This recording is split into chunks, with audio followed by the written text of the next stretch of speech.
What up, y'all? Today we're going to be discussing how to deal with a brawler. More specifically, we're going to talk about the catch and shoot strategy. And to do this, we're going to be looking at some footage of Lamont Roach versus Isaac Cruz. At the time of this filming, this fight happened just a handful of days ago, maybe a little over a week ago. So pretty fresh in people's minds.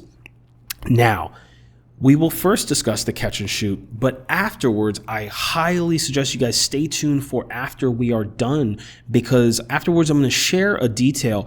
The catch and shoot strategy can take you one of two ways. It can allow you to score on an aggressive opponent, but they can score on you. Or you can peep this detail that will allow you to score and also make it very difficult for them to get any return fire back on you. So we will get to that towards the end. Before we jump in, guys, if you guys are watching anywhere where these segments are blurred or where there is a shortened version, you guys can peep the full version on the Patreon, patreon.com/boringbreakdowns. It will be in the description below. Let's go ahead and jump in. For those of you guys watching who don't know what the catch and shoot strategy is, it is catching a shot and then shooting a shot of your own. So from here, we are going to see Lamont Roach is approaching his back to the ropes. Cruz, as he normally does, is going to be stalking in. Now, to start this segment, what does Roach do? He has his stick out there, and this is going to force Cruz to hit around that stick. So he first has to get past this lead arm barrier. Roach is going to step back to create a little bit more distance. And now what does all of this do?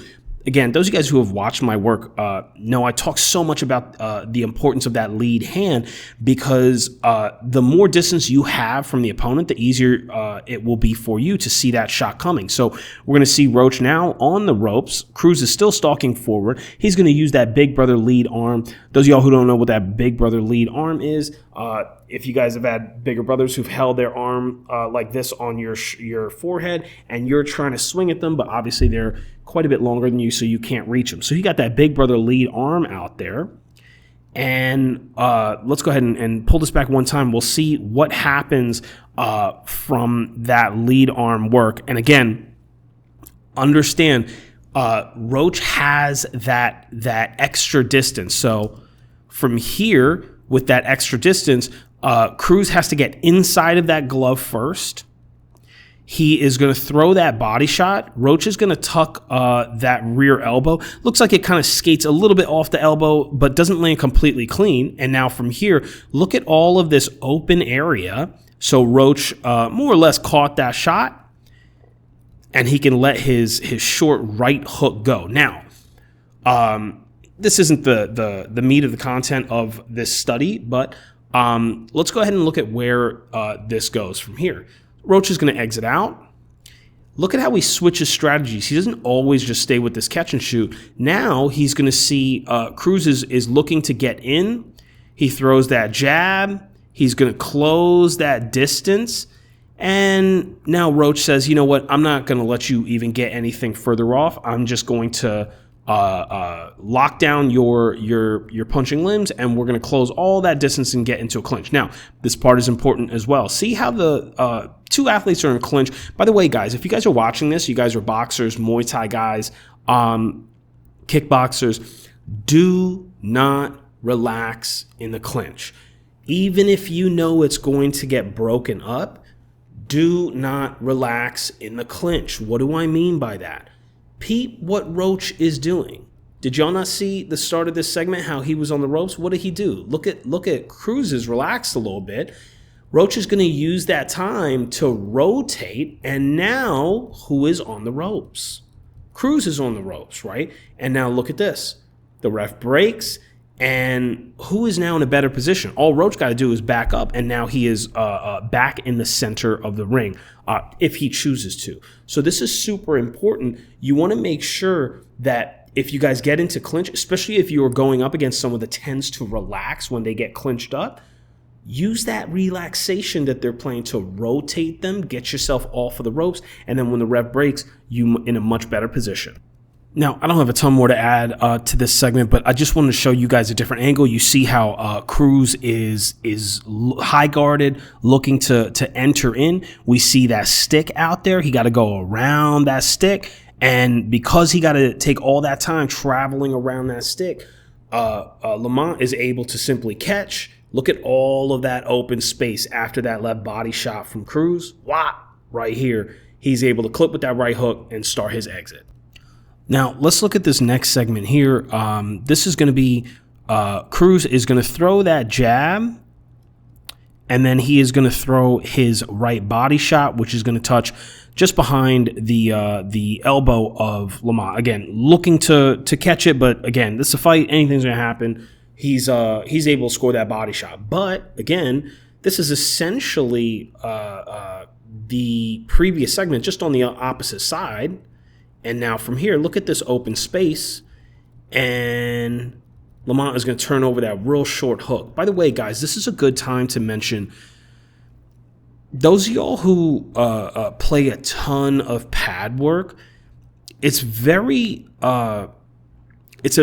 easy tendency when y'all playing a lot of pad work to skip over how long or short you can make your shots. So in situations like this, it doesn't do you no good to always be so used to opening up really wide on your hooks, or even like a mid-range hook. That's not going to work right here. A mid-range hook will go right over top of, or right behind Cruz's head. Look at how short. Let me see if I can pull this back. All right. That's a short shot right there, guys. And as a matter of fact, some of the shots in this fight were even shorter than this. This is not the shortest by any means. So understand, especially those of you guys who's working on the pads a lot, just make sure you are addressing it. Coaches who are watching this, make sure that you're holding appropriately.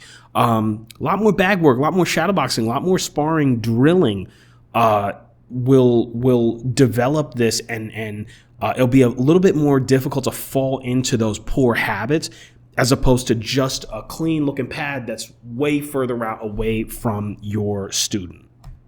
Now, I got to make sure to stop this segment early because going forward, we'll see that little detail that I'm going to save for the end. But let's look at this application of the catch and shoot. And this is an incredible application, especially those of you guys who are sparring folks or have fought folks who have a really scary rear side shot, whether it's a right straight, right hook, right overhand, whatever it may be. There are options for dealing with these rear side power shots in a way that can discourage the opponent from playing them. So from here, we're going to see Cruz is going to throw a jab. He steps in, and we're going to see this big right hand. Now, Roach is going to shoulder roll, and that right hand is going to hit just behind that shoulder, like on that upper back of Roach.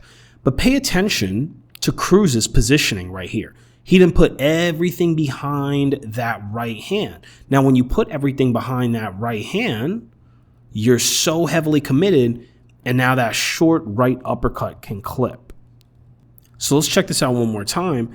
We're going to see Cruz playing the jab. He steps in heavy, shoulder roll on that right hand, and then this short right uppercut. My fault, y'all. I'm going to find the right cue and spot. Here, we're going to see Cruz is going to throw that jab, step in heavy with that right hand. Roach is going to shoulder roll. Look at this heavily committed body position, and his head is right on line for this short right uppercut right here. One of the added elements of this specific counter to take away their right hand is when they rotate on their right hand, they tend to pull their head off towards their left. When they pull their head off towards their left, what is it now lining up with? It's moving closer towards your right side, which is going to allow the head to be on the same track as that right uppercut. So one more time. Head is going to pull off towards Cruz's left, lined right up with Lamont's right shot. So up until this point, I believe all of the segments that we have shown have been opposite side counters. So for example, I'm going to catch a shot that's coming to one side, and then I'm going to fire my counter coming from the other side. There are also options for same side counters. So here we're going to see, and this happens very quickly, guys. So check this out. I'm going to go frame by frame. We're going to see Cruz is going to, both gentlemen are looking to enter in on that close range. He's going to throw this left body shot underneath, looking to get underneath that high guard from of Lamont. Now from here, we don't have a great angle of the actual defense from Lamont, but from here, Lamont is going to opt to throw from that same side that the body shot was coming in. He's going to throw his right hand, and the two athletes continue. So again, let's check this out. From here, left body shot from Cruz, catch, and I'm going to shoot that right hand, because in the same way as that right hand in the last segment took Cruz's head off to the left, well, often, I don't say all the time, but sometimes you can get folks who have to take their head off to the left when they throw the body shot as well. And same exact thing applies. When they take their head to the left, they're now lined up with your rear side shot. So let's check this out one more time. Here, so the body shot trajectory is like right here, and now there's all of this open space right here, and that short right straight can get in. So you guys have patiently waited for that detail that I had mentioned, and now we're going to discuss it. Thank you guys so much for watching. If you guys have any questions, please feel free, comment it below. If you guys are watching anywhere where this is a shortened segment or a blurred out segment, you guys can keep the full link on the Patreon, patreon.com/boringbreakdowns. It's going to be also linked in the description below. If you guys would like to see more of Lamont Roach versus Isaac Cruz, also holler at me. Let me know. Again, like I said, I go off of you guys' feedback. For the most part, if you guys are enough people wanting to see some work, I'm more likely to make a study on it. So go ahead and hit that up. While you are at it, if you guys are watching on YouTube or any other platform, liking, sharing, subscribing, commenting is all a huge way to help. And I will catch up with you guys on the next one. Peace.